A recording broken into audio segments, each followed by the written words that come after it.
Hi, I'm Catherine Gray, founder of She Angel Investors and co-founder of the She Angels Foundation.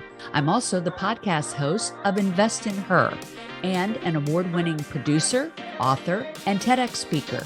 Our show, Invest in Her, features phenomenal female founders and funders. As you know, women receive less than 2% of venture capital funding. Our series is about accelerating the funding of women by connecting them to funding resources. Let's meet today's guest. Welcome to this week's edition of Invest in Her. I'm your host, Catherine Gray, founder of She Angel Investors and co-founder of the She Angels Foundation. Also recently producer of Show Her the Money, the award-winning film about the underfunding of women in entrepreneurship in the venture capital world and how we're going to change that. And I have a great guest on today to talk about that. And she has her own company, which is called NextGen Success. And she is with LOHAS, a partner with LOHAS, and they help people set up DAFs. And what she does is drive organizations and producers to raise alternative capital. And we're going to talk about what that means. Welcome to the show, the amazing Tami Kesselman. Hi, Tami. How are you? Hello, I'm great. How are you, Catherine? Great. I know it was not easy getting here to the set today. We won't even talk about you got pulled over for a ticket. I'm not even going to mention that. I had such a spotless track record because of divine luck. So I don't know, something happened today, but we're here. We're here and we are ready to rock and roll this topic. And I'm so happy we met at the Purpose and Profit panel at the SIE conference here in Los Angeles. And that really is when you came on my radar and I'm like, oh my God, I have to have this woman on my show so we can talk about all the cool stuff she's doing with alternative wealth. So let's talk about what you do about raising alternative capital and for what purposes and what that even means. Let's start with that.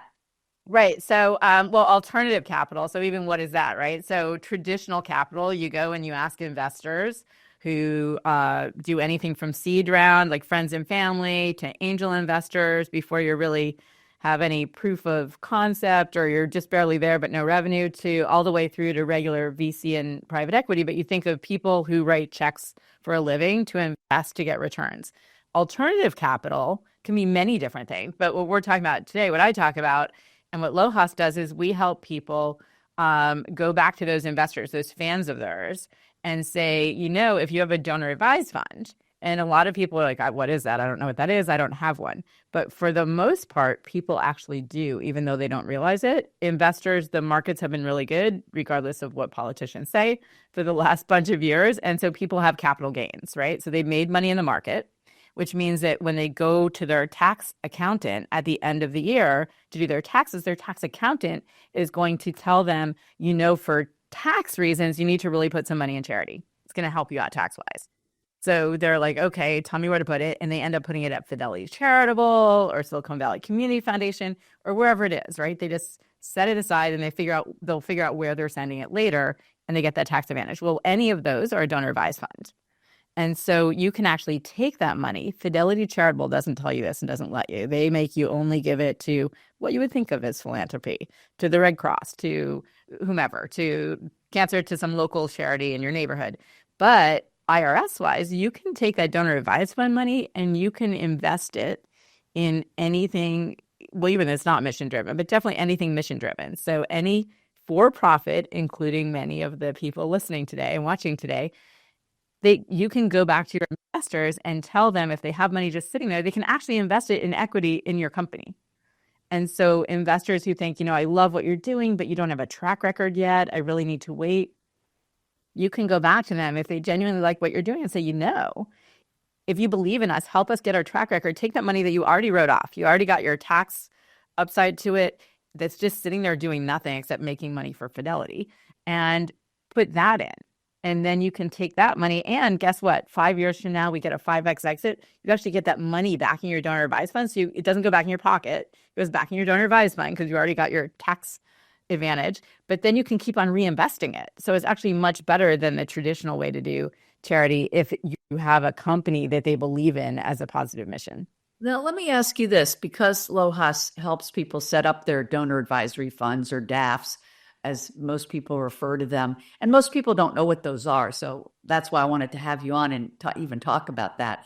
But um, how and why would they set that up? And not all DAFs are created equal, right? Like some of them you can use for putting into equity for profit, companies, and some you can't, right? And what differentiates that? And how do you set up the one that allows you to put it in anything?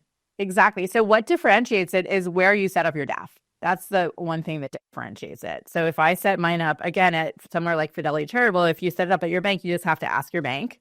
If their policy, a lot of times they'll only let you do it in a GuideStar 501c3 charity, partly because then they don't have to do any diligence to make sure you're not like laundering it back into your own pocket, right? Because it's already something that's pre-set aside, or it's because the more they make it hard for you to allocate it out, the more you just leave it there and they charge fees on it and make money, and they're investing from their account on it. And so they don't want you to allocate it to do good, even though the whole point of the IRS giving you the tax break is to allocate it to do good. And then there's some donor advised fund like sponsor. So picture the bank as your sponsor. They're like for your regular account, let's say you go to Goldman Sachs, you have cash in the account or you invest in your account. So on the donor advised fund side, same thing, whether it's Goldman, Fidelity, and then there's some other donor advised fund sponsors, some big, some small, that will let you do it just to their predetermined list of companies because they have partnerships with companies. So they want you to allocate capital there, but not to things you want, only to things they want that are for-profit equity. And then there's a few places like LOHAS that actually let you direct where you want it to go.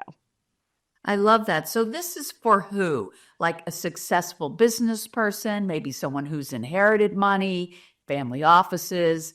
They would say, come to someone like LOHAS or similar and set up their donor advisory fund so that it saves them taxes while also giving them a fund that they can invest in just about anything. And then those profits will go back into that fund that's doing greater good. So they get the tax write-off and they get to make an impact in the world. And not just in charities, which, I always say women are so great about giving to charities, which is a wonderful thing. But this is another vehicle to actually help women entrepreneurs by investing in them, which makes a great investment. They tend to have better results, more successful earlier. And why wouldn't you want to make an impact with that money in for-profit that also is making an impact in the world? And then maybe even getting a return to help build that fund that you're utilizing to help make impact and leave your legacy, right? Exactly. Well, and we already know, and you have the stats way more than I do, but we already know that women get 2% of Silicon Valley funding, of venture capital funding. So even though they perform better, even though we perform better, we get less access to capital. So this is a way for women to empower other women who are getting left out, who have great ideas, who are going to do really well, but people invest in who they know, and men with wealth invest in other men. It's not even, we could go into some other time, some like unconscious bias and things. Yeah. I love intentional. But this way, women and men can take their philanthropic capital if they still have that bias of like, yeah, but I don't know, I've never invested in a first-time female founder before. Great. Have your bias. Look at it as charity. And guess what? Let it surprise you when they perform as well as anything else in your portfolio. And I get that. Like, let's be that transition. So instead of putting your money in, I don't know, I could give a lot of list of charities that that spend the money on whatever, on housing, all things, and next year later they fixed nothing, right? That problem's just as big. And a lot of these for-profits are trying to empower people to actually shrink those problems. Right. And like maybe an example is maybe you donate to a 5K run that helps to cure cancer, but at the same time, you could be investing in a woman that possibly has the cure for cancer. This is just like an example. But absolutely, investing for profit in things that actually are making a difference and fit your and align with your mission is such a great eye opener. That's what we're trying to do with this show, and the things that you're doing with LOHAS is to get people to start thinking differently about their nonprofit dollars that they're getting their tax deductions on. How are they using that tax deductible money? And opening their eyes to all the possibilities of what they can be using it for. And I think that's a cool conversation to be. Absolutely. And I want to add that if you have your donor advised fund somewhere else, you can move it over, like LOHAS, and to the extent that you find others that will do this, you can move it over for free. We don't charge to set it up or to move it from somewhere else. So you have to check with wherever it's at if they charge you to exit, right, to move it out. But we don't charge a setup fee. So even if you don't want to start a new fund, you already have a donor advised fund, but it's not allowing you to invest in women founders that are for-profit founders to enable them to grow and to enable them to solve things, because women often have a different lens on how to solve things, even in their for-profit businesses, right? So, so you can move your donor advised fund over and then take that money and invest it in women entrepreneurs. Yeah. And I did have someone who invested in our movie show her the money that did exactly that. They had a donor advised fund that didn't allow it. They moved it over to one that did allow it and invested in the movie because they cared about the topic. So yeah, that's really cool. I know you, like many successful women, don't just do one thing. So you also are CEO and founder of NextGen Success. Let's talk about that. And also you have an interesting background, Harvard, working also with Tony Robbins as a elite coach with him. I think that all ties into your NextGen Success, right? So let's talk about that. I know you're passionate about it. Absolutely. Well, to me, coming from the Bain and business strategy side and the Tony Robbins and individual excellence side, I started looking at where there's gaps. And I've been in around outsized money and outsized unhappiness since high school. And when I graduated from Harvard, I went to Bain, again, was strategy consultant. But at the same time, I started to see where there were gaps between successful people who weren't happy or people who felt like they could either make money or have impact. And so over time, I, on one side, evolved to helping people look at aligning wealth creation and impact stewardship across asset classes, which is where we came to where we are now with LOHAS and how we evolved that. And then on the other side, I looked at people who are wealthy but not happy, of which, as we know, sadly, money doesn't buy happiness, right? Sometimes it brings more problems. Post-liquidity founders, you look at Kate Spade or Tony Hsieh, who got their dream exit and then spiraled to suicide. So I realized that I needed to bring some of that Tony Robbins side in. And so in the NextGen Success side, I work with people, whether they're NextGen inheritors who feel trapped by their family's last name and don't know if anyone's ever actually been their friend or a friend because of their dad's last name, and post-liquidity founders who get this windfall and then they can't trust anyone around them who wants a piece of it, or even CEOs who go from founders to growing their company into 6 figures and then 7, and between 7 and 8, suddenly there's this trade-off of they love their business and they're focused on it 24/7 and it's causing chaos in their personal life. So I work with them on aligning wealth creation, impact, inner happiness, and then crafting enduring legacy and whatever they're most passionate about to have that next true north compass after whatever they're working on now. Yeah, I love that. So it says that you lecture on wealth, impact, happiness, and legacy. Are those the 4 most important things to you? They are. It's about and when I lecture, one of the things, when I coach, I do coaching and I don't reference anything religious generally, but in a very Judeo-Christian way. Something from the Bible that always hit me was the Psalm 3:18, which is, "It's a tree of life to those who hold fast to it, and all who retaineth it find happiness." And I find that a lot of life coaching gurus who would do these events with thousands of people, they talk about you rate your life in silos, right? How are you doing in your mental health? How are you doing physically? How are you doing spiritually? How are you doing in your financials? How are you doing in relationships? And there are these different boxes, but we're not individual boxes. All those things relate. And if everything's working except your financials and you're broke, you lost everything, you're in crisis. If everything's working, including your financials, but you just got a really bad health diagnosis, you're in crisis. So it's all an integrated whole. And so that tree, so when I work with people, we look at your tree has your roots that are your core values. And the more you live in those, the more you become that person, that higher value, that person that makes you happiest, that you want to see yourself as in the future, whether it's passion or joy or faith or whatever it is. And It's like DNA. Everybody's are different, right? And then you have your 3 core branches personally and 3 professional. And personally, you have self and friends and family. And self, they break down into sub branches, so mind, body, spirit. But you have self, friends, and family. And one thing to note is that family and self are 2 separate branches. You as a self is not a subset of your family, and you have to have them each healthy in different ways, right? To be happy. And then on the professional side, you have financial, career, and community or contribution. So some people that's giving back, legacy, impact, but contribution, which includes being an alum, an active alum, or being on the PTA, or being involved in a political something action campaign. And it involves that long-term legacy of wanting to change something in climate or in education or in reducing the amount of sexual assault victims, whatever it is, right? So you have very different things that are that kind of community aspect of contribution, and then that long-term legacy of where you want to put a dent in the universe. But before we end that, I just want to point out, really importantly, the most important part of that, and what, when I work with people, one of the biggest things they walk away with is the fact that financial and career were 2 separate branches. Yeah. And that's where people get lost. They conflate the 2. So for everyone listening, you could have, you're starting your company or you're an investor investing in companies. You have to ask yourself, are you doing that as your career or are you doing that as your financial? And depending which it is, you need something else for the other one. Because what happens is people who conflate the 2, if one is broken, you can't solve it without sabotaging the other. So what do I mean by that? Like you look at pro athletes, you look at Michael Jordan, who his career was basketball. And his financial was Air Jordans and Michael Jordan steakhouses and all these different things. So when he wanted to play basketball, he did, and he played for the love of it, which made him play happy and play better. And so he got bigger sponsorships.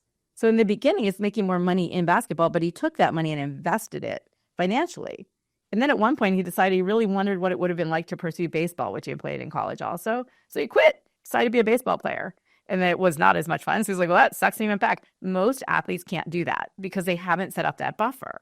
Right. And then when he was ready to retire, wouldn't have mattered if he got badly hurt 3 years before he retired, right? He had that financial buffer where you have other ones who go broke. That makes perfect sense. I just had this conversation with an entrepreneur the other day and realized they weren't setting up their financial life. They were just working 24/7. And I was like, no, you need to come over here and start building your wealth over here. It's synonymous, but separate.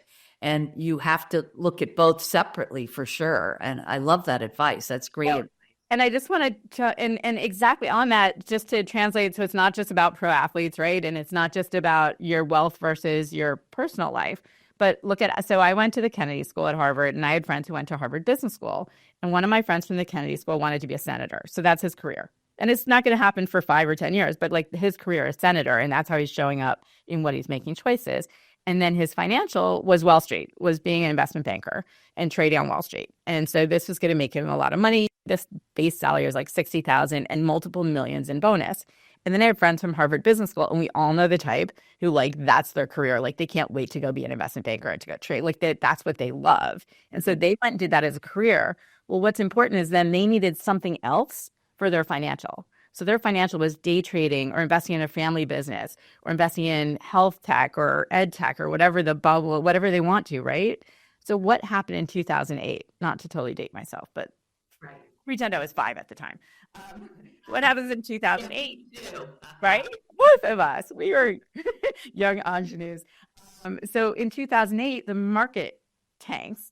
They lose all those upside millions. So my first friend, that's no longer going to serve him for his financial. He still wants to, his career is still senator. So he needs to quit that job, or he's going to get laid off anyway, and go find a different job, right? For his network and his treasury. But my friends from HBS who love that as their job, they had a financial buffer so they can stay there and gut it out. They don't care if they make no money. And then what happens? They're celebrating that everyone else is falling by the wayside. So when the market comes back, their career just surged. Right. So any job for different people might be their career or might be their financial. It's important to know what it is for you and to have the other thing. So when something goes south in one of those 2 branches, you can fix that without sabotaging the rest of your life. And that's where I see one of the biggest distinctions. And that goes back to that aligning in the more 30,000 foot view. wealth, impact, happiness, and legacy. And so, but it really, when it breaks down tree-wise, you want to just make sure each of your branches is separate. And so you know if one's not working, how to fix that without sabotaging other branches. I love that. That is super great advice. I'm going to close with that. I'm going to let people know that if they want coaching along these lines, you have NextGen Success. You can find Tami Kesselman on LinkedIn.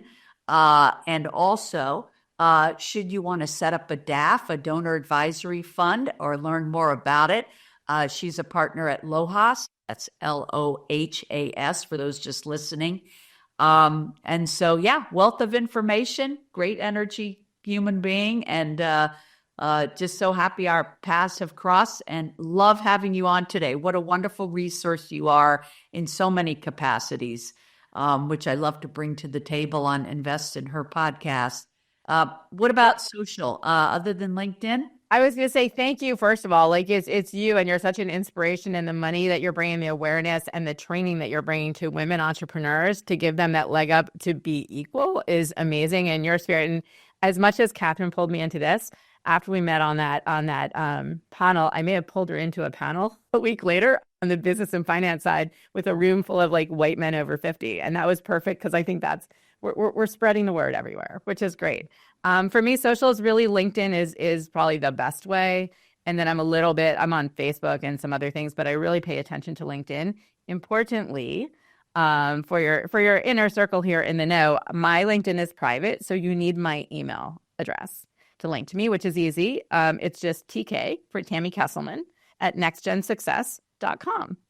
And so it'll prompt you for that. So just to follow me, join me, connect with me on LinkedIn. Well, I guess you can follow anyway, but TK at nextgensuccess.com. I look forward to doing some more awesomeness in the world together, Catherine. Absolutely, Tami. We're there. We're on a path. And everyone, thank you so much for tuning in. You know where to find me on LinkedIn, Catherine with a C, Gray with an A. And also, sheangelinvestors.com has a lot of information to help you. We have the Silicon Valley Women Founders Fund, and that's to fund women in tech. Gosh knows we need it.